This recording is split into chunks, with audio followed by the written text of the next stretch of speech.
नमस्कार मित्रांनो आज फळवणी माळशिरस जिल्हा सोलापूर या ठिकाणी मित्रांनो एक भव्य दिवस एकादश एक बैल मैदान पार पडते आणि मित्रांनो आपण मागच्या वेळेमध्ये सांगितलं होतं की विठ्ठलांचा तेजा या मैदानासाठी सज्ज झाला आहे आणि त्याच पद्धतीने तेजा आज या मैदानामध्ये दाखल सुद्धा झाला आहे।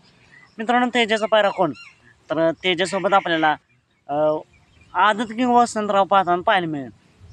तर मित्रांनो तेजा आणि वसंतरावला या मैदानासाठी मनापासून खूप खूप शुभेच्छा। मित्रांनो हे आदतचं मैदान आहे आणि हा आदत किंवा वसंतराव नवीनच आहे तरीसुद्धा चांगला पळेल। बघूया लवकरच गटाची अपडेट देण्याचा मी प्रयत्न करेन। तर या मैदानासाठी वसंतराव आणि तेजाला तसेच विठ्ठलाला यांना मनापासून खूप खूप शुभेच्छा आणि येणाऱ्या सर्वच नंदींना मनापासून खूप खूप शुभेच्छा। बघूया आज तेजा या आदत किंवा वसंतरावला गोलाला आसमान करून देतोय का, एक नंबरचं होतोय का बघूया। सात भेटूया पुन्हा एकदा एका नवीन अपडेट्स भन्नाटाच्या नवीन व्हिडिओमध्ये।